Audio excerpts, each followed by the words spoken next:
does a hero truly need?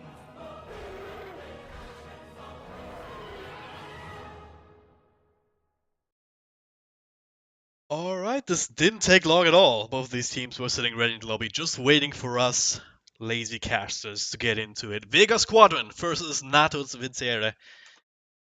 If that's the right pronunciation, I have no idea, but more commonly known as Navi, I suppose.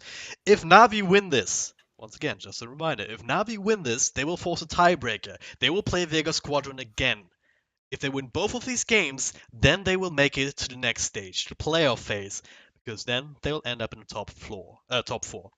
Vega Squadron, they only need to win one of these games. So it's essentially a best of three, with Vega Squadron having the one game advantage. I guess we can put it like that. Yeah, basically. Alright, a lot on the line for these folks, especially for Navi. They've been kind of struggling to get back into this completely limelight, into the true tier 1 scene, right? They've been at Epicenter, but they haven't had the best showing there. It's been a long time for this particular brand, you could say, because they've been cycling through a few teams with the one very big pillar in the middle of that, Dendy. That must have been like one of the longest team and player combinations, doesn't it? I mean, he's been with them for like since tier 1, wasn't he? Yeah, even before that, technically he Yeah. joined. So yeah, this is definitely this organization and this player. They were born for greatness, and I mean it's what the name implies, right? Not as Vincere, born to win. Yeah. But unfortunately, they haven't really been able to live up to it, and missing out on TI would be the icing on the cake. Even though they have made it to the TIs before, they still look pretty weak. But at least they made it to the TIs. But missing out on TI, Dendy missing out on TI, Dendy is like the figure and the face of Dota 2. That would be a huge story. And we've already lost somebody today in terms of TI attendances, perfect TI attendances. Ice has Ice, from Faceless, is not going to make it to TI7. His first TI to miss, and Dendy might just follow suit. I gotta fix my tweet. Picked the wrong Yeah, team. I saw that. Whatever. Anyway, Navi again, like I said, they've not been looking great lately. They've had a lot of struggles. They've tried a bunch of things and it hasn't really worked out. But yesterday we saw that there is a sign of life in them. They are creative ideas still in this team. So who knows? Maybe we get to see something else. And unfortunately, the game is paused right now because Afterlife disconnected from the game. That's a bit unfortunate. But that just gives us more time to talk about these teams. Vega Squadron, sort of a similar story, actually. If we look at some of these players, G, ever since Virtus Pro, hasn't really found that success that he's really been looking for. And he is one of the most talented, or rather skilled players in the CIS region. Silent, also, ever since Virtus Pro, hasn't really been playing competitively, and he just returns to the support role. And, suddenly Vega Squadron looked like a real contender. And beating Navi here would be an important step for them to reach that next level. Yeah, absolutely. Like it's all in the hands, really. Right? As we said, they have two chances, and they've definitely been having their own ups and downs in this very qualifier. Right? It's just the nature of the beast when you're having a tiebreaker for the fourth place. All right. Both these teams have won more games than most of the other teams, but not quite enough to really secure it before right the hell now. The very last official match. That's what we're at right now. The bans continue as Afterlife rejoined the game. Bulkwork Sand taken out. Night Stalker Twin Protector. Very standard so far. And Vega Squadron go back for the Nyx Assassin that we've just seen in the last game played by King R.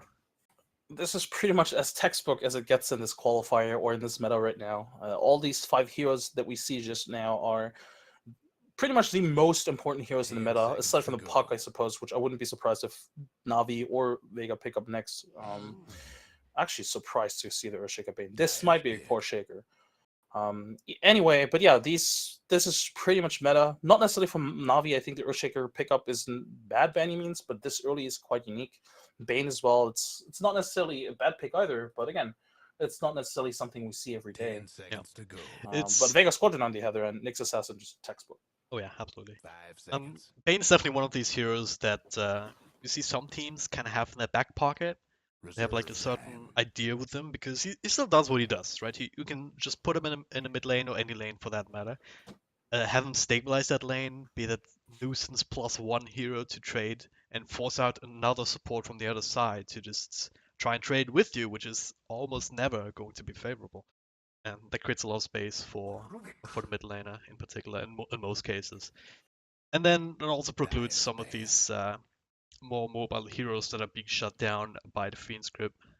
But Rubik, textbook counter to it, so Vega Squadron setting themselves up for success, because whenever Bane uses that Fiend script and Rubik is not taken care of, he will be able to steal it for himself. There are also some other things that the Bane works really well with that I think, we haven't really seen in a long time, but might just work. 10 seconds to He go. sets up for skill shots, Sunstrike Arrow. That is actually those Oh, yeah. two heroes. 5 seconds. Dendy, obviously a big Invoker player, but also Pike and a big Mirana player. Dyer's So ban.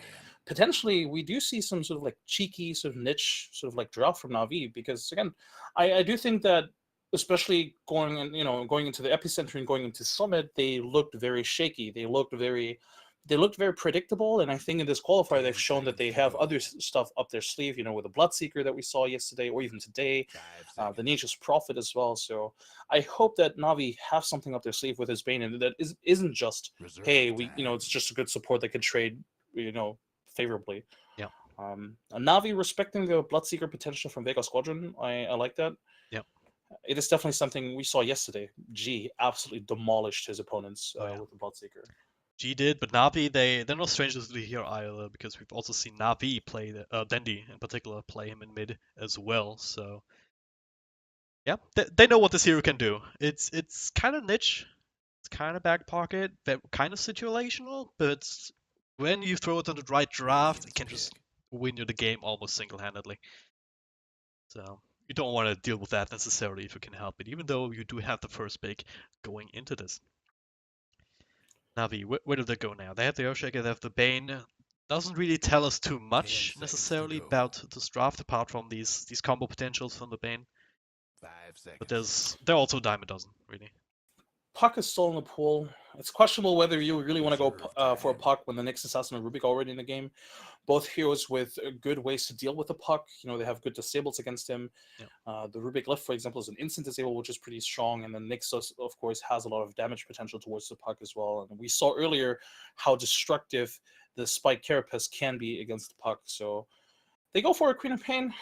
Also very Dyer's standard in this meta right now. It is still a bit risky to pick this into both Rubik and Nyx Assassin. Pretty much the same reason.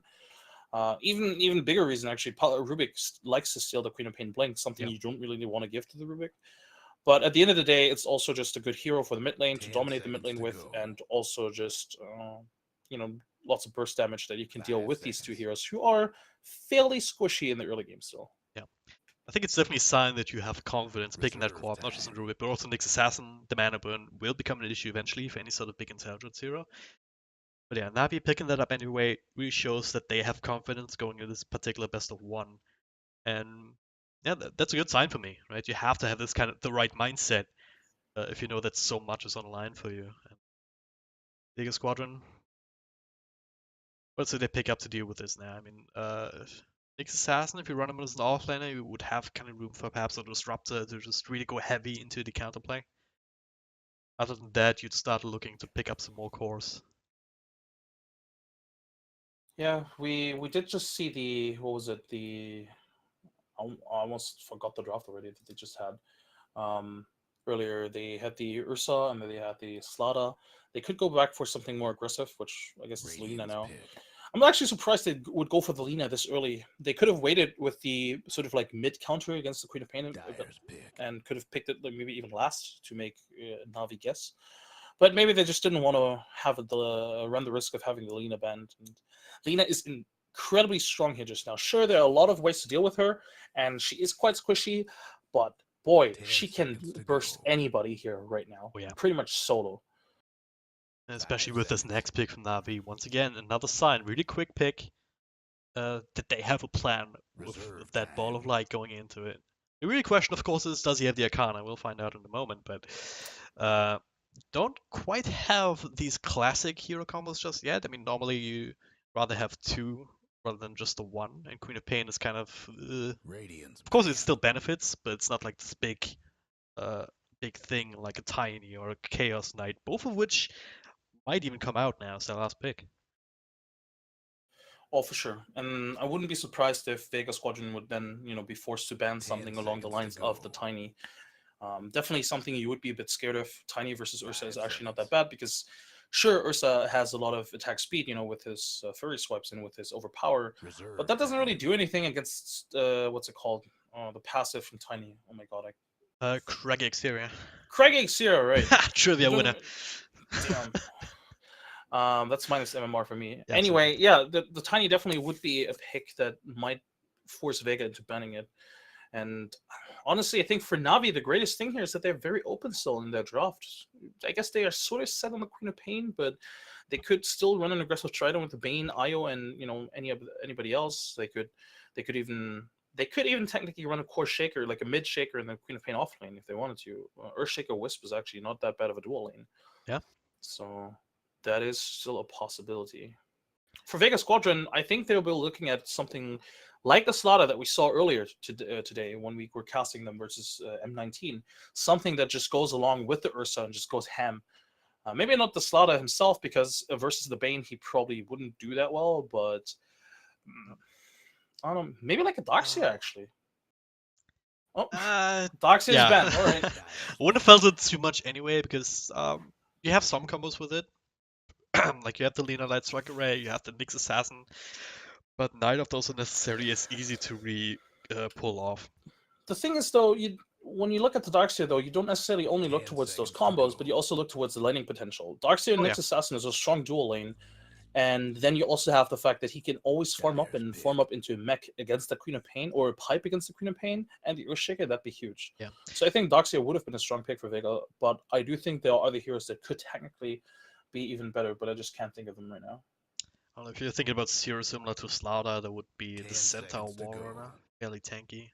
Anything with an AoE stun to help 5 deal with the seconds. IO +1 would be useful.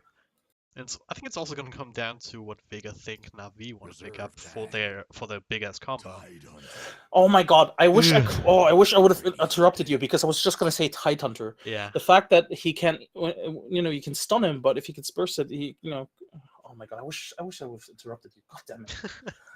I believe you, dude. I believe you. I'm really I'll frustrated. give you Yeah. that plus MMR credit. Thanks, dude. Appreciate it. 10 seconds to go. But Titan in general, it's a hero that we see 5 very seconds. rarely, I want to say. For mean- all the right reasons, really, he doesn't really provide a lot of tempo, and he has one big teamfight ultimate, and that is pretty much it, right? Yeah. Outside of his ultimate, he doesn't really pose that big of a threat, and he kind of needs the blink dagger to be really a big sort of like factor in the mid game or the team fights as well. So I think he just sort of lost his appeal, because there are a lot of other heroes that provide a lot of good AoE stuns without relying on big cooldowns. Yep. But again, I do think it is a great hero, because if he is quite tanky, and because of Kraken Shell, it's difficult to really burst him 10 down or to seconds to really go. lock him down and then kill him. And then, of course, he does also build into a 5 mech. seconds. Perfect pick. Run through it. Okay. Never would have called that one, that's for sure. No, I have seen it before, I want to say, somewhere, and it's actually sort of legit if you think about it, right? I mean, you have the bear if you just don't really. Of course, you can't really relocate the bear unless there's some sort of Aghanim Scepter involved. But if you relocate Lone Druid, then link up with the bear, or if you just straight up 5-man tower push, overcharge the bear, it's as scary as they come. And we're back. Alright. Pretty much. And I don't know. The thing with the Lone Druid here is that I just don't really see it. They have a lot of good ways to deal with the bear. Actually, Ursa is actually fantastic versus the bear. Lena is pretty good against the bear. Actually, every hero is 10 pretty good against the seconds to bear go. here.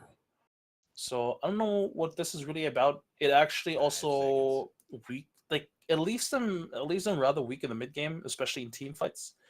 If they get jumped on, I think they will definitely, like, Navi will need General to have a good game, and Dendy as well. I mean, I say that, oh yeah, you need, of course, to have a good game, but the Earthshaker needs to come online pretty quickly, and the Queen of Pain cannot be allowed to fall behind, because I feel like this Ursa and Lena could just run them over if that happens. Well, these two teams have not faced each other in 706. But they have played 13 matches in 705. You want to guess at what the scoreline is between those two heroes? I wouldn't be surprised if Vega won every single game. Not No, quite. no, no, no, no. Actually, no. Actually, Navi did quite well up until they went to LAN events. So that might actually be a bit closer, more like 40-60 in favor of Vega, basically. Wrong. Navi's actually 7 wins and Vega has 6. Oh, all right. So that is that. Should definitely be exciting, especially considering the recent form as well. As I said, it's not exactly evenly spread over 706. Last play to be killed.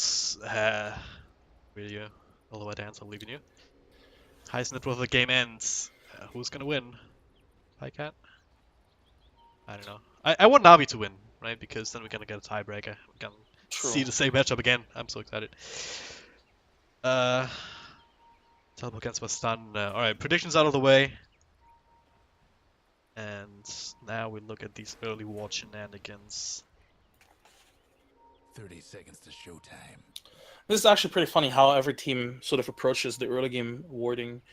A lot of teams just instantly smoke up, and then you have 2 heroes TP. Sometimes there's only 1 hero that TPs, and it's sort of interesting how they approach it. And sometimes you even see variations from certain teams. And I wonder, I just wonder what causes these variations. I mean, I can think about them, but ultimately, it's just very theoretical. Yeah, we'll never know. I mean, it's like on paper, it's always kind of a coin flip. Well, unless you know the tendencies of the other team, unless you've done your homework like that and sifted through what they want to do. But yeah, as it stands, Navi already with a very aggressive movement towards the top rune. They grab themselves an extra bounty, taking it away from a lower dance. Or the real use, as it's called now. Looks like they're gonna have a lot of focus towards this top lane with the Bane and the Earthshaker. I like this. 2 dual lanes, mid and off lane. That is sort of the strength of the Lone Druid. You can leave him alone, or you should probably leave him alone. And that gives you the advantage in these other 2 lanes. But as I say that, obviously Vega Squadron doesn't, leave the Lina by herself as well. There's an assassin here to help her out. Yeah. So, how does this work out with a Tide Hunter? Did he do the creep skip himself, or did Pycat just rack the creeps away his cross? I don't know, but he's tanking 1 right before his tower. So Afterlife should definitely get levels, but how much pressure can he put up against a Lone Druid?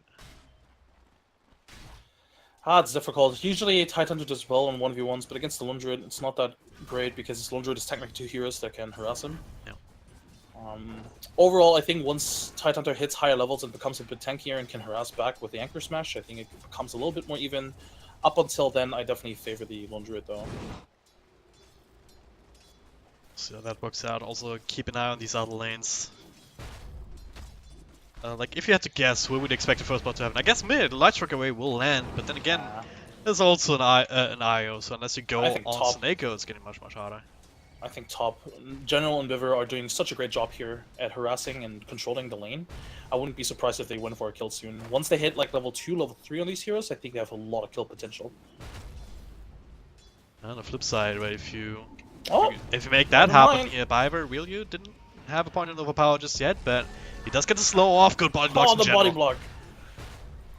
Yeah, you gotta be careful the other way around as well, Vega. If you have that overpower, if you have that lift in just a couple of swipes when maybe 1 or 2 have been stacked up already, that's an easy kill on likes of the main. Yeah, and it is worth noting that because of the fact that Earthshaker is melee and the fact that Bane has such a short range, they're most likely going to be in range for an Earthshock, and Earthshock is actually such a strong spell. Yeah. The slow is insane. 55% slow at level 4 in an AoE, that is insane, and that is something worth noting. Mid lane, Slayer getting harassed a little bit, but he also has a DD. I tried to make use of that. Couldn't really get too much done. But at the very least, he snacked out away from the Aya, so he had to go all the way back to the bounty rune. Top lane, everyone's so low, this is so scary. I don't want to miss first blood in a game like this, but I just might. Not to distract you, but look at the bottom lane in its CS. You can definitely tell, now that the Earthshaker has hit that crucial level 3 with a double pointed Kraken Shell, it's going to be much more difficult for the Lone Druid to really bully him out. And it has, it's turned even in terms of CS. Yep. Just can't really harass him that as much anymore. And that's even without any sort of stout shield or even improvement shield that we sometimes see on Tidehunter to even buff that up even more. But he probably realized, alright, only that one hero up against me, you can just rely on the passive and that'll be enough. Still holds on to 2 tankers and a self, so... And he can always pick one up on the side shop if he needs one. Yep. So for now, I think it's definitely perfectly fine to just rely on the regeneration. And together with Anchor Smash, it's not like they deal that much damage anyway. Right. Other than that, all lanes still kind of farming away. How's mid lane faring? G as well as Dandy fairly close, almost exactly even in terms of last 29, and there's the first blood missed. God freaking damn it. General Bible, do track him down. They caught out Silent next to the rune. They get the rune and the kill. And with this lane is What the hell? Okay. I'll take things that shouldn't have happened for 200. Yeah, this will be my first answer. No, to be fair, it was a haste rune on Dendi, so it was pretty difficult for G to get away there. But also unfortunate, or I guess good timing from Navi to strike once the next assassin was going to leave the lane as well. Yeah. Out of mana, not a whole lot that you can do at this point now, other than stand there and face tanks and right clicks without being able to really trade against 2 ranged heroes. Yeah. Down bottom, Afterlife being chased away back to his own shrine, which will back up in 10 seconds should he need it, but he'll be fine regardless. Good D-word here from Vega though. Trying to get back control of this lane, and Dandy is kind of out of region once again. Kind of same situation. Soneko not there to help him out means that he was actually vulnerable for a second, but he didn't get to blink away. Now Soneko will just be able to heal him up to full with these bottle charges. You know, this is actually some sort of a bit of a classic sort of matchup, G versus Dendi. They sort of both were prodigies at the time, but Dendi got, was a much more successful, obviously, with TI and was a lot more famous as well. And G didn't really get as much attention, even though he was still a very talented player at the time. And they've clashed numerous times back in the day with, well, obviously Virtus Pro, but also, I believe, Moscow 5 and all the other squads that G has been on. So yep.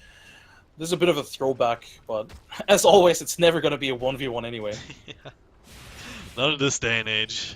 With this much at stake out of this mid lane. Because this 2 position, it's kind of becoming more and more important, even I want to say, in these last couple of matches. Just to try and be that one that can propel you into the mid game and can kind of lead the charge. Of course, nothing to take away from the 4 positions, which proportionally their importance has gained more than 2. You could argue.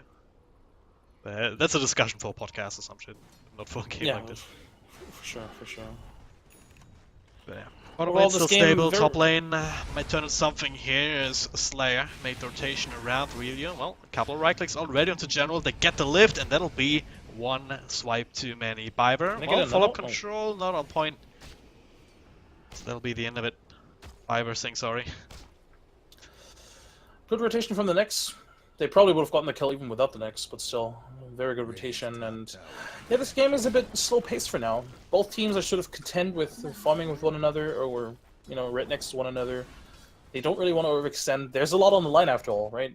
This is about TI. This is about the biggest event, and I think you can sort of tell they don't really want to force anything just yet. And that's why also I think they drafted so safely. I mean, when's the last time you've seen a Tidehunter? Right? Tidehunter usually... Oh, is he going against Gone here? A little bit of extra magical damage from the 2 points up into Spirits, but another one of these Anchor Smashers. That's Tidehunter for you. Got an extra set of tangos too, so that will be helpful. And a casual region? Oh, that's probably going into the mech. Tidehunter usually comes out in tournaments in sort of like clutch moments when basically, yeah, when you're facing elimination. Lina! Solo kill. Gee, right place at the right time. You're going for that aggro rune grab. Finds a nice little snack on top of it. Oh, Wisp is delicious. Yep. And Slayer's also getting some extra experience here. Top lane though, well, they've got the Nightmare onto the Ursa. Easy follow-up from General. Vision to try and block him off, and this should be that Ursa. He pops the ultimate though, and that'll dodge a lot of that damage, but it's not gonna last forever. The Wisp Spirits will be used, and the last one gets a snipe out. good rotation, and good, or not really a rotation, I suppose, but good movement from Navi here. Realizing the Nyx Assassin or the Rubik has been missing, so just go for a kill here. And overall, I feel like Vega might be a bit too passive here. They should try and find a bit more vision on the map because they really want to prevent these kind of rotations. Well, don't have vision, but they still go for smoke rotation anyway. Icat is the target. Yeah, he's TPing out right now. Awareness. I wonder if it's awareness or if it's just a call. Let's just push top, guys. They Maybe might a bit just of go for both, another right? kill here. You saw no one. You saw no one mid for a while. Kind of make that deduction, but yeah, doing exactly what you said. TP comes through from Titan though. He does have level 6. He can turn us around. The Ryu is still alive, that is. Ravage coming through and a couple of heroes. Do they have to follow up damage? Ryu unable to really get on top of anybody. So now This is Navi highly just have awkward. the option to get themselves out. General, well, he tried to TP, I believe, and that will be cancelled with a well-placed light strike array. Highly awkward. You know, they pop the Ravage and they're like, huh, I guess who should we go on? Oh, goddammit, everybody's running away. They still get the Earthshaker, which is nice, but ultimately they invested 2 hero rotations. They use the Ravage as well, which pretty much guarantees that they cannot really defend this tower too well, I don't think. Unless the Lina comes back to lane. Well, Afterlife can at the very least look angry. They can't really kill him easily either without like committing a lot of time too. If general comes back to lane, I think they have more burst damage as well. Dominion coming in, does the face boots, of course, that doesn't really count for anything against Nightmare. Very annoying spell to deal with as Nursa, but eventually he'll pick up maybe an axe after this game. How do you feel about that, or is it just... I guess BKB is also not the worst. Oh no, you definitely want an Axe Scepter against the Bane. You can use it during his ultimate even. Yep. So that is definitely the perfect item to get in this game. There's so much lockdown, you definitely want to have it. But up until then, it might not even be like a first item, more like a second or third item here. Regeneration. And TB's back, so got some experience. We wait for Vega to initiate anything on top anyway, so... Now, Nightmare... But there's no follow-up coming, so it's just bit of a... yeah, a nightmare. Just trying to create some fear. This poor Rubik. Silent in the game early, he got picked off so often. It's not even funny. Okay, Slayer, he finds the IO, doesn't quite have enough burst damage. Gee, only coming in now, and well, then he has the burst, indeed. Now going forward with the blink, double light strike array, now the zap onto the IO, follow from Silent. Brings Dandy back closer to the tower and closer to the arms of the Ursa. He does get another blink off. Level 3, super lucky that he gets that, and, well, really, still chasing, no blink of zone though, it's kind of hard to make that work, and they realize it. It was a tale of back and forth right here. If they had lost Dendy there, whew, he is the highest net worth hero on the Radiant side after all. That would have been a juicy kill. But overall, still just great play. A bit of a shame that they lost the Nyx Assassin like that, but also good awareness from just Dendy just to immediately go for the ultimate. Vega Squadron again. I don't know. It's not as smooth as it could be. I think they're not necessarily behind by that much. I think they're only behind by like what.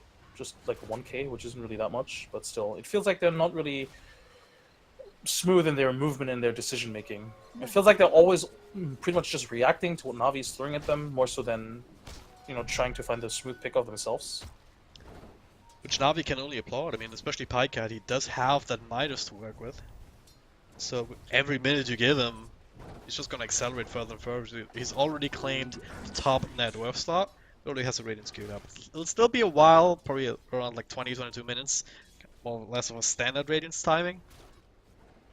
But it's still gonna be a good standard timing if it keeps going like this. So Slayer, he's scouting this out. Maybe with an extra TP, the real you might be enough here if they find the control. But Bane's sitting in the side. It's a bit more interesting, but gee.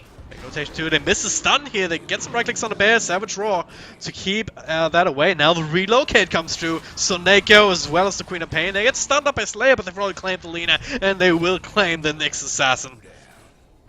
Too many bodies and not expecting the Bane. No one expects the Bane Inquisition. I did just talk about, you know, how it wasn't smooth, and to be fair, they had a ward there. They knew the Bane was there. They still went for it. Yeah, they should have. I mean, for all I know, they just didn't like pay attention to that portion of the map. But I feel like they should have known, and they still tried to go for it. They could have easily gone for the Bane, or they could have, I guess, also just hit the Nyx Assassin stun. But overall, just again, just comes back to the fact that Vega, it feels like they just feel too forced to make these sort of movements, which I guess I can understand because their lineup sort of needs to be aggressive early on. But I don't know. There's just a lot of individual mistakes here. Even that bottom now a moment ago, I mean, they have some okay vision, but only just now, so Slayer wasn't necessarily sure about who else is in this bottom lane, apart from the Queen of Pain in lane. But Snake had the wisps out, landed a few of them on the Slayers, so you could have potentially seen him go for some Spike Carapace play there. Try and burst down those wisps. He might try now. There it is. And he does have enough damage, maybe raindrops keep Io alive a little bit longer. It's gonna be down to right clicks, but he will secure those, no rotations. But no TP scroll either on Slayer. Gotta be a bit careful. He should be fine. Unless he walks into Dendi. Or unless Dendi walks into him, I suppose. Or general even. Or He's the one general? sitting in mid. No, I'm gonna go for it. Yeah, I think Vega need to wait until the Ursa has a blink before they can really go aggressive again. Otherwise, it's going to be really difficult to follow up on an initiation by Nyx Assassin. Nyx Assassin has found great openings, but it's going to be it's always difficult to just follow up on it.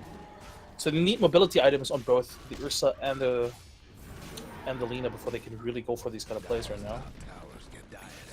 So Or big they bot find down. somebody super out of position. I mean, Silent does have the blink stolen from the Queen of Pain, so is a potential play here, but I feel like you have to go on Biver, and then there's Pikehead in front with the Savage Roar kind of messing things up.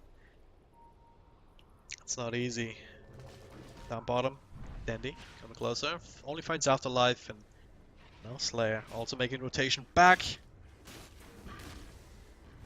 Those big sentries here, so only the tower vision keeping an eye on Or him. General has this blink dagger now. If he TP's bottom, this could be yeah. Oh, he's going to TP in. Smoke in the back here, that's been broken by Slayer, so they should realize that they want to fight here. But of course they don't necessarily know about the Earthshaker. That ultimate will be cancelled by Silent. Slayer with the stun down the Queen of Pain, but there's some Ravage coming through just as Earthshaker blinked in. So they do get Dandy, they do get the Earthshaker with a follow-up control. Vega Squadron, lucky as hell, they still have to deal with the bear. The roots are a bit annoying, but they will be able to claim this extra 300 gold, if not any extra kills. Did you see what happened there? That was absolutely amazing. And Io, he might not went be for a over just root, yet. so Neko the greed almost made him pay with his life as well, but Silent out of mana for another lift. You know, that Ravage couldn't have been more perfect. Yeah, Seneko this- was about to relocate Dendi out, and it canceled the relocate. Cancelled relocate, cancelled Earthshaker. I mean, he just blinked in, I believe. Didn't get his Echo Slam off in that fight, so it was... He TP'd in, I think. he was sitting under the tower. He was waiting there. Alright, yeah. Either way, definitely great play from Vega Squadron going in for that. The Rubik, I think, set it all up. If they had lost the Nyx Assassin immediately there, Oh yeah. that could have turned sour. But the fact that he was able to cancel the Fiend script, and then also just, you know, be in from Na'Vi. They thought, hey guys, we get the jump with this Nyx Assassin. But, well, Vega was prepared, and finally something goes their way, and they desperately needed it. And suddenly, the items are coming their way as well. Almost Bloodstone on the Lina. Very close indeed. He'll probably almost have it once he finishes up these Ancients. Maybe another camp or two, but... That's the point where the snowball can really start. Of course, you can also fall flatter in the face if you then just say, hey, I've got a Bloodstone, let's fight, and then you die. This sometimes happens. But the rest of this team, slowly getting some extra levels. Nyx Assassin up to 9. Rubik level 7 though, together with the Banes, so it's not the best in that department. But it's mirrored on either side. Holland, Afterlife going for the mech build as well, which also, I don't know, it's just beautiful to see a mech Tidehunter. Yeah. You know me, I like mechs, I like pipes, so this is great to see, and it definitely helps Vega Squadron. You know, their lineup likes to be aggressive, so they need something to control that aggression or to mitigate the aggression or the effects of the aggression, I suppose, and that's where the mech Tidehunter comes in. And there's also so much burst from Navi to have, so having that mech is just a huge counter measure.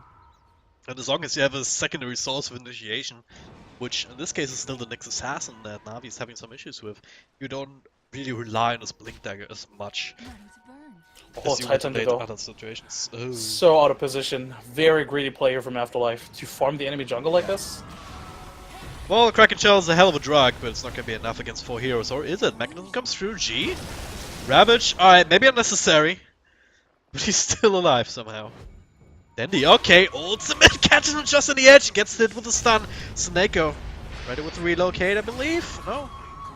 Some cooldown here, they bring down Snake, they bring down the Rubik. Dandy, with a little blink forward, Light Strike Array, will catch him though.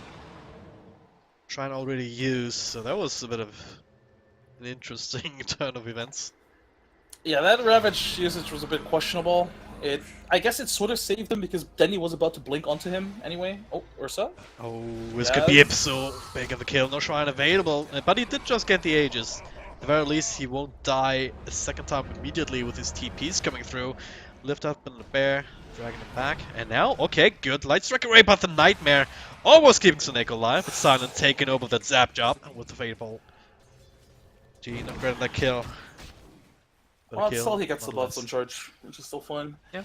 Yeah, they immediately lose the Aegis. Sure, they get the money from the Roshan soul, but they lose the Aegis, which is a big portion of, or a big reason why you usually pick Ursa, right? You want the Aegis control. Still, they can get the tier 1 just because they just kill the Wisp and potentially go for a kill here. No.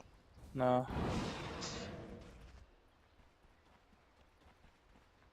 Am I being DDoSed? Maybe multi lag spikes again. It's the BTS studio. Alright. You know, They're like, oh, we'll cast it once it's live, and I'm like, guys, please. Please, let me have this. You haven't casted CS all week, so all these last 2 days anyway. So yeah. Anyway, looking at the net worth progression, it's still fine for the Vega Squadron. Sure, Lundred, you know, as expected, is pulling ahead, especially with the Midas, and now with the Radiance. Let's go. Dyer's mid towers having technical difficulties. Can't really prevent unless you focus the Lundred. Try and go from Spike Carapace plays. Fissure comes through. Ravage and Echo Slam coming off cooldown pretty much at the same time. Ravage slightly earlier. Question is, did Navi time that properly? Because if they didn't, then Afterlife might just be able to walk in, especially with these stun setups. Slayer comes through, they immediately take down the Wisp, and now the Bear also in a lot of trouble. That last tower shot enough to bring it down. There's a second Bear available. But it is an indication for Navi, and it is a point of contention to say, alright, do we really want to continue this push if we only have the single Bear? Probably not. Mega Squadron. Slayer absolutely living up to his name. Yeah. He's been killing so much space this game already. 1, 2, 3 only, so not the biggest scoreline, but things that he did hit, absolutely crucial. For sure. That's Spike Carapace setting up that kill so nicely. Yeah. With the smoke now, I like this. I like this move, and it's not necessarily something that Navi might expect. And if this poor Wisp might just fall first again. They have no idea. They might go down to low ground. Pycat also an option to go on. But he's playing rather defensively here, but now the backlines though, Bive and General come in. This is going to be too late. Ravage comes through. They immediately burst down the big old bear, and Bive, well, nowhere else to go. Yeah, comes down though! Absolutely everybody with the Sonic Wave! Feature still comes out! Vega Squadron is still only lost 2, but one of them was important. Slayer in the middle now, very low on health, so is Afterlife, nothing left to throw out, and either one of those. G trying to take this, but a Nightmare dodge. Biver helping out his General. And that'll be G, forced to deny himself. That looked so good for Vega Squadron, but then General with the Echo Slam from downtown. Turning this around on a dime. Absolutely disgusting, and this comes back to the fact that they chose to fight right next to the shrine and right next to the tier 1 tower, so a lot of access points for Navi. Sure, they bursted down the Lone Druid immediately, but they also invested the Ravage for that. So afterwards, there was no big teamfight control to sort of like stop Navi from just unleashing everything onto them. And G was also not part of the equation the entire time. If he had been there, might have been a completely different story, but he wasn't. And Navi, just great reaction, General, huge play, but also Dendy just coming up big, knowing when to position himself, and he was very patient. There was like an opening earlier to drop like his spells, but he was waiting. He knew that General was going to come in, and boy, did it pay off big time. Oh yeah. And Vega gotta collect themselves. They were starting to get further and further ahead. But, well, now back to about 1.5k. Still in their favor. Experience also sitting about 4k, but I don't know. I don't know how much it matters. These last couple of games have been incredibly even. And in this game, an even game makes for a doubly exciting game because there's so much on the line. And now these teams know it, we know it, the viewers know it. Now they ready to group up for another smoke. Biva has it in its inventory. If they go too far forward, they will be scattered out by Dire Ward, though. And they see the bear right now. Did they just ping it? Did they just ping it? I don't know. Might have. They Yeah, just that pinged is... it perfectly. Pycat pinged it absolutely perfectly. That is insane. No, that is legitimately insane. He pinged it on the dot. That is awareness. Silent. Popping a drum Oh, charge to try and get Ruben. away from this bear, Oh, but no. the career as well being hit by the neutral creeps of all things. But yeah, it'll be fine with the extra movement speed from the completely tranquil boots.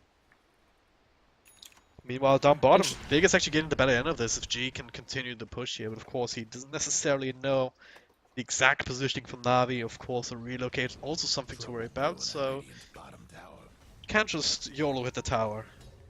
Yeah, that's definitely the biggest upside to Navi's draft right now is that, you know, they just need a Bane. They just need an Earthshaker to be here, and then they could always relocate somebody else in to just deal the damage. So you can't really risk it. Relocate out Dendi. He might need that help. Oh wow! Again, I don't think they had vision on this. Nope, just awareness. Oh, they're relocating mid onto the Rubik. It's not gonna be enough. It's already tipping out. A bit ambitious. Queen of Pain is not tiny. That's a big difference. Oh. It's kind of has been making the difference in that particular moment. But yeah, anyway. G shows himself. In general, blinks in. Follow-up control. No Echoes let me come in just yet. Might not need it, but G, well, he does have the Shadow Blade completed. Able to just walk in out of there, no detection. Yeah. Interesting decision from G to go for the Shadow Blade. I think the Yols into Bloodstone has become much more popular lately again. This is one of those things where I guess it doesn't really matter too much because Lina is a very versatile hero, but you know, it is still interesting to see that G would rather go for this kind of build, which I think makes sense in this game. He has the potential to pretty much kill anybody solo by himself, so might as well use that potential, but unfortunately for him, he hasn't really found that many openings. He killed the Wisp once next to the rune, but other than that, he hasn't really found any solo kills. It's always a bit risky too, because eventually there's gonna be wards with every sort of push from Navi, or maybe just in random places.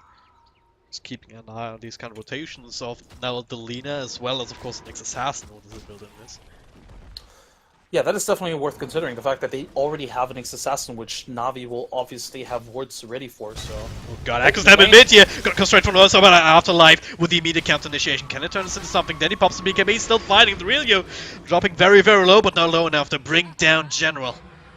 The Nightmare will keep Nyx Assassin at bay, but Afterlife, talking about awareness, he was ready for that.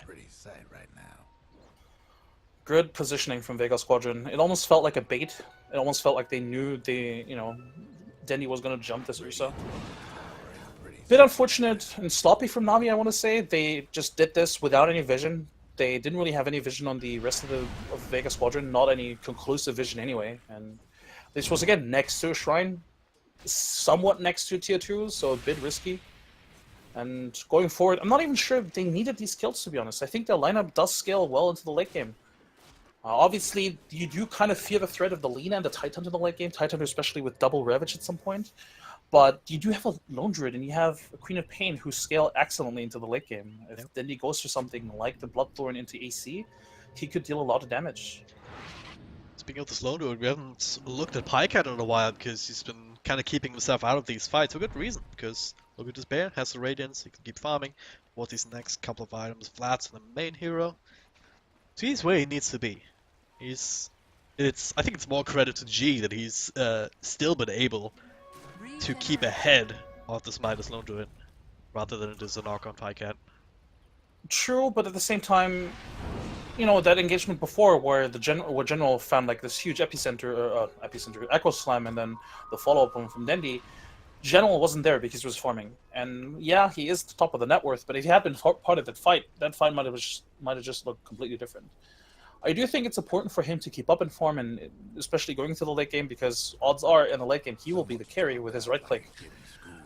But still, I think that, you know, in this early game, especially because of his item build, he should try and look to be part of more fights.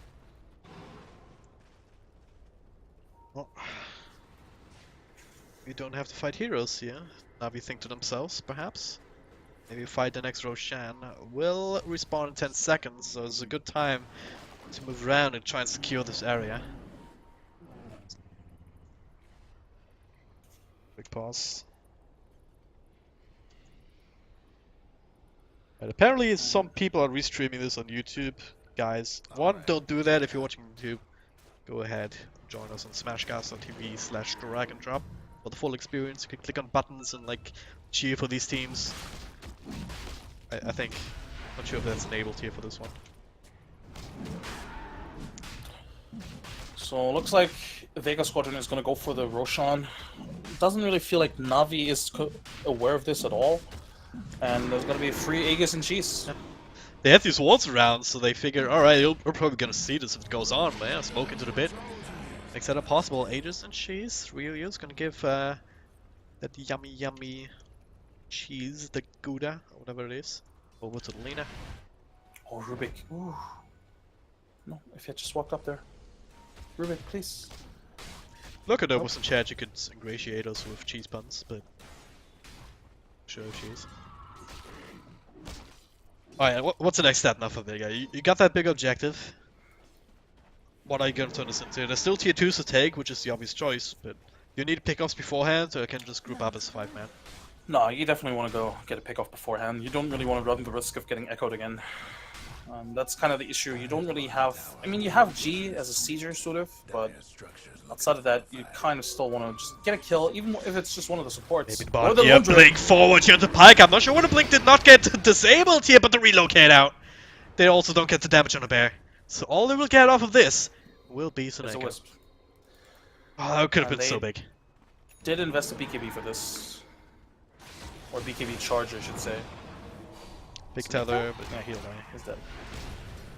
You know, they could still transition this into a tower push or mid lane. Push. Oh, mid lane. Silent and Slayer, both of them are in this here. They start on to Bane.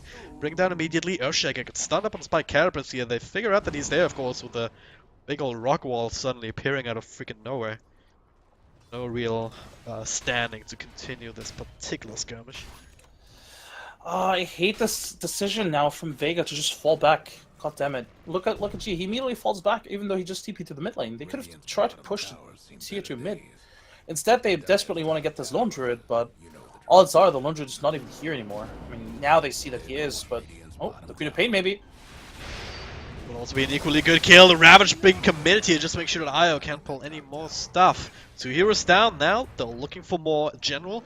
With a juicy target, but Blink and 4-staff makes it very hard to catch up to him. But now, well, top lane sort of push out. Pike's still sticking around, but G looks like he wants to take care of that, while the rest of his team is putting a pressure on his mid tier 2. And as long as Ursa's there, yeah, they will be able to bring it down very handily.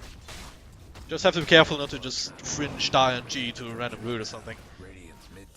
Seems unlikely. General, though, we'll put it in the realm of possibility. Vega Squadron, that was... We talked about how even this game was earlier. Look at the graphs.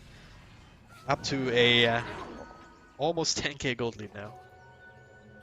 Yeah, this definitely comes back to G just keeping up in terms of farm, and then, you know, Vega taking these big fights and coming out on top of them. And overall, also, they've been able to spread the map a little bit more so than Navi has. Obviously, the nature of Wisp is to stick around to other heroes, and Bane has done so as well, because you don't really want to get picked off by the next assassin, right?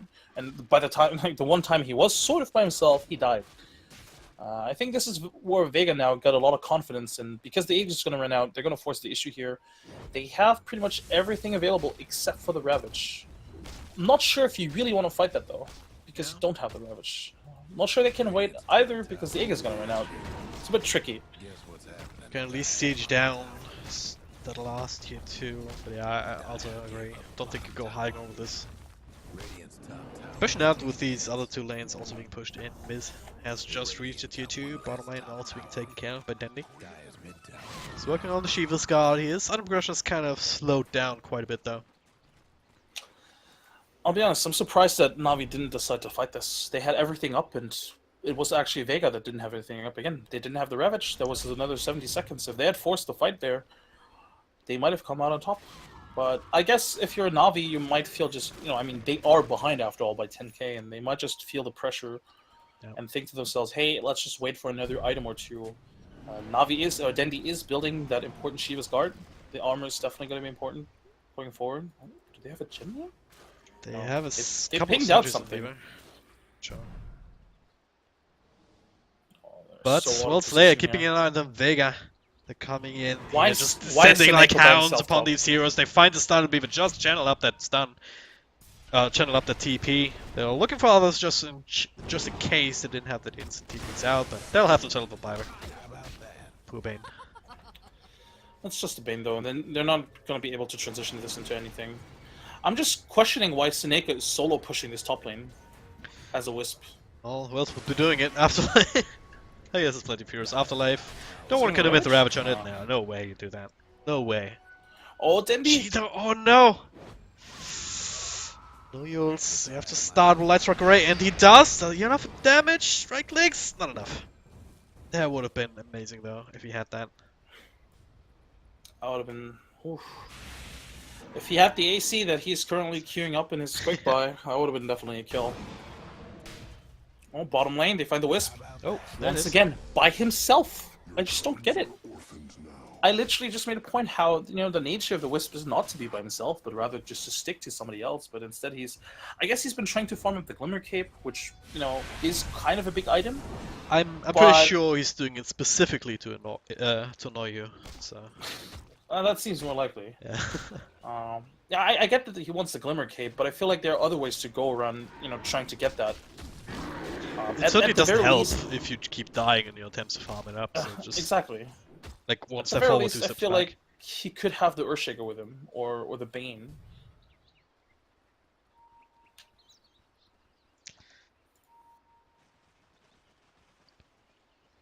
And now Navi, well, they still have this lone druid farming. And talk me through it. Like, what are the late game options for Vega in particular against this bear? Well, they have a lot of ways to deal with the bear. They have a lot of control. They have a lot of physical damage from the Lina and the Ursa. So overall, I'm not even too worried about them. They might need an MKB on either the Ursa or the Lina, but for now they have BKBs, which is just as good against the Radiants.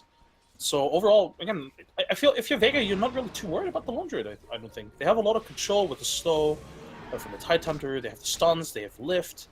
So I don't know. And technically, oh, I was gonna say, somebody could even pick up a Yult, and hey, Nixus has picked up a Yult Scepter. Or stun cancels. Control. Well, the movement speed as well, always useful to have on this kind of hero. Now I think they saw the bear or something, maybe hoping that someone else would be sitting around in these woods, but all they have got going for themselves with this rotation is that this lane is being pushed out again. Top lane general just sitting in the side, just waiting to make sure that he'll be fine to keep this lane pushed out. And this is what Na'Vi is using quite well actually to try and delay this push from Vega, to try and delay them from threatening high ground and getting these kind of pickoffs. Just be on the other side of the map. Put on pressure on these lanes, make sure that Vega always have to make that judgment call. Do we go back? Do we keep going here? I feel like Vega is just waiting for Na'Vi to gift them like an opening. They've just been sitting around this like portion of the jungle. They're like, oh, they find the General is Nexus in asset. this here, reveals himself, gets stunned up on Spike Carapace, now follow-up control. The rest of Vega's here, the rest of Na'Vi is not. He just killed himself. They might just go be able, yeah, no buyback. They can just go high ground with this, and they're gonna force Na'Vi to just TP back into this. What were you just saying about Na'Vi gifting them something? Well, they did give them a kill. Possibly. Oh, Bane gets lifted up here. Alright, he just gets killed. Level 1 enfeebled, so Ursa doesn't give a flying fiddle-a-doodle about this. So we'll finish off the tier 3. Without General, are you really worried? I guess they are. Because top lane, Right. look at this. Yeah, they Pushing were in, I worried about the suppose, split yeah. push, and the thing is, again, I'm pretty sure if this wasn't an elimination match for both of these teams, pretty much, I think Vega would not sort of like have. I think they would have played it differently. They had another 20 seconds on the Earthshaker, and the Lina TP back. I think if this is any other scenario, they probably don't pull back like the way they did. But just because it is again very important match for both teams. Maybe they were also hoping that Roshan would be back up already, but it's a fairly long Possibly. respawn. 2 minutes or so until that's coming back. So, just playing it safe. Do textbook Dota, don't overextend. Get the shrine. That is important. Oh, yeah. For the next Roshan. Deny an access point for Navi. And Navi, they're grouping up. Looks like for the bottom lane, trying to go for a push. Looks like they might just want to try and look to trade this tier 2 for a Roshan. But because Roshan is not up, Vega might actually not even trade. They might just TP back and defend. Well, there's a Radiant Sentry. Oh, no, not a Sentry. A Radiant Observer Ward just timing out on the high ground, so that would have been good for keeping tabs on the shrine, but, well, Vega not TPing there. Crushing mid with the Ursa. Everyone else TPing back for now, but Navi already called a retreat. They will lose the bear, more than likely. Maybe not here with that Savage Roar. He will be able to get the recall. But hey, maybe on the back. Deception Slayer. They get him. Damage came through from the ultimate. Perfectly timed duels after that. It's G. He's getting himself a kill and some extra bloodstone charges. Where's that at? 19. Pretty good. Yeah, you can definitely feel that Vega is playing this super safe, super safe. They just don't want to sort of like let anything happen, and now they're going on the aggressive. They know the Bane is down. If they can't find an opening now, that might just be Rex. Again, Earthshaker, no money for buyback. Dendi has buyback. Laundred, no buyback. Wesp, no buyback. It's only Dendi. The flip side is it's only Ursa on the Vega squadron, but they're not the ones who are about to have the base pushed. And with this Aegis, they might just feel comfortable going high ground. With Aegis and Cheese. Oh, it's definitely gonna make it much harder for Navi to make this play. Pycat, he's gonna have to show up. He's still 0-3. It's the same score line that we saw the last time from him when we were talking about this hero. And since then, where's his bear at? Top lane. He's using it quite nicely.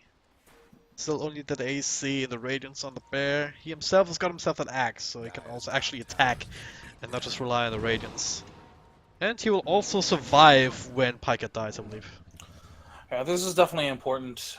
Going forward in terms of split push, he needs this bear to make as much around the map as he can, and he himself is not really that mobile, and that is why this Agon is such an important item here in this game. They have to be careful though. If they lose this bear, that could be quite the ordeal. I could set up for a potential Vega push. He just didn't kill the creep that G was TPing onto, so that's gonna Bottom delay lane that a as little well. bit. They almost get the Queen of Pain, but Queen of Pain TP's out, and it is a BKB charge forced from the Ursa. That is a good thing for Navi. It just delays this sort of push for at least another 60 seconds until the BKB is up again. I guess yeah, maybe not quite 60 seconds because Yeah, technically maybe, you yeah. can just go earlier with the Aegis because you want to pop the BKB after the Aegis, generally speaking anyway, but yeah, it's same difference really. Question is, what can Navi do with that? They're still scared. Definitely, they have all the right to be scared, but that means that they have to stick themselves into the base unless they're absolutely sure that they're safe to move out. So the only one that's actually, or the only unit that's doing something on across the map is this bear. Just push out top lane. We're probably gonna send it bottom lane for a little bit, but well, the entirety of Vega's lineup, save for Slayer actually, you're just looking for someone perhaps errantly straying off the beaten path. He'll join up with the rest of his team. Now this is gonna be a full 5-man push from Vega's squadron that Navi will have to address. It's gonna be a lot down to General. Needs to find a good initiation. Needs to find Darko Slam ideally in the backlines, but Vega are fairly spread out, and of course Ursa in the front lines. Minus 30 damage still from the Enfeeble only. They'll slowly be able to chip away at these kind of racks, especially with G with the machine gun in the background. There goes the Radiant's mid-ranks. Once again, Vega played safe. No overcommitment. Unfortunately for Navi, the Lundra Bear was not in a position to split push. Otherwise, I that would have spoke been a too lot of soon. time. Coming in with Invis. Okay, never mind. Sorry. And yeah, this Bane only being level 12. If this was like a level 16, 17 Bane, that's like a level 4 in Feeble and minus 120 damage. Minus 120 damage would be a huge deal going forward into these sieges. So they need this Bane also to hit higher levels. When you find your levels, we can't go out on the map. Visibility. Tools only Um, gonna get you, only gonna get you so far. Still looking for like the level 3 Oh, they're looking for the Vector bear. Slam. I think they might find it this time here with Assassin keeping an eye on him. That's 300 gold. He's quite Potentially? tanky. Yeah, he should die. He's A lot of using hate. Laguna Blade. It's a low cooldown, Alright. right? It's only 50 seconds, so we Well, don't really care, but still. yeah, it's an indication. A lot of hate. Another bear, of course, was available. 2 minutes though, without that extra cooldown. Now Vega bearing down the next lane. They already got the middle X mid. Tier 3 still in this lane, plus the fissure blocks making it harder for the real you, but gee. Well, left enough of space so Ursa can give vision for G to hit the tower. That's so hilarious. Navi doing a really good job. No, of that splitting. is. Oh, Nice Nightmare just axes it off, and that's 45 seconds without the Bane. They can continue this roll. This might just be the end of it here. Vega looking very strong with his high ground siege. Navi very timid. They need to find the right initiation once again, but Vega is just not giving it to them.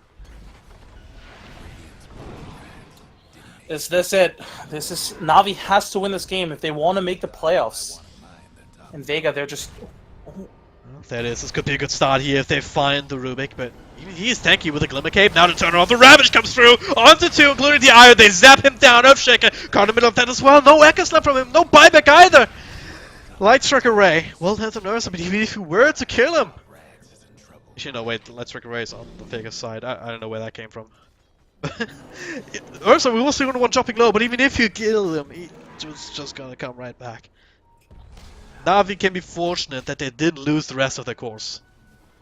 and they also took the tier 3 top. They got the wow, yeah. melee Rex to half health. I'm surprised that he went for the melee Rex because he should have known that, or I guess he should have calculated or anticipated that he's not going to be able to finish them. But still, Navi, it looks very bleak for them. Looking at the net worth, 24k advantage for Vega Squadron, and these heroes on Navi's side, they're just food for the Ursa. Whoever Ursa is going to jump is most likely going to die. They don't have any sort of like defensive items outside of the Force Death onto the Earthshaker. So if somebody gets caught out of position, they're very likely dead. Yeah. This lead is growing more and more insurmountable for this team.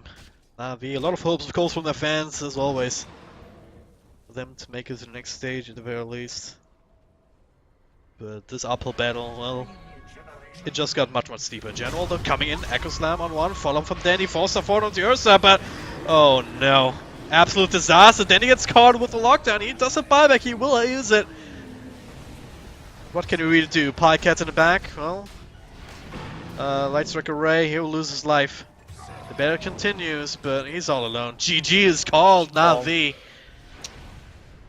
Just Vega, cool, calm, and collected through the entirety of this game. They never gave Navi a single inch.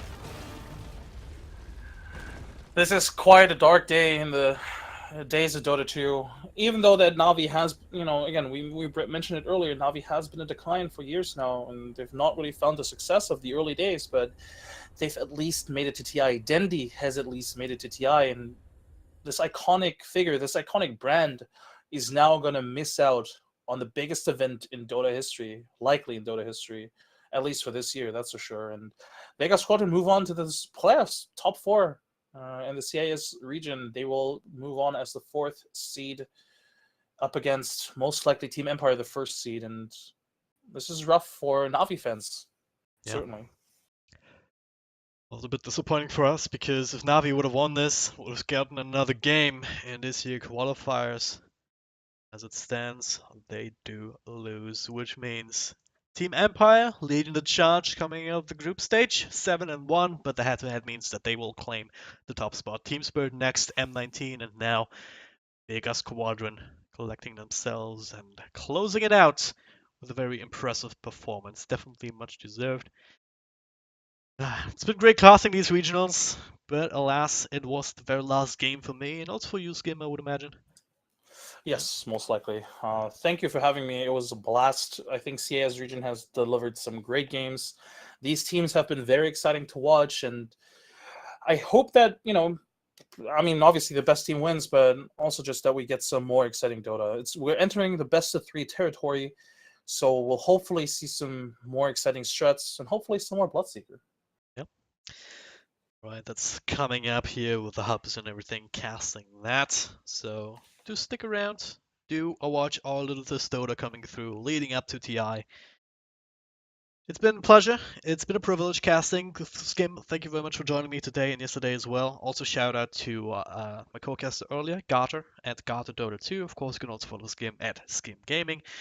And if you enjoyed the cast, or my cast, my part of it in particular, you can follow me as well at Drag and Drop Dota. But yeah, for now, last thing left to be said is thank you guys very much for watching, and see you next time.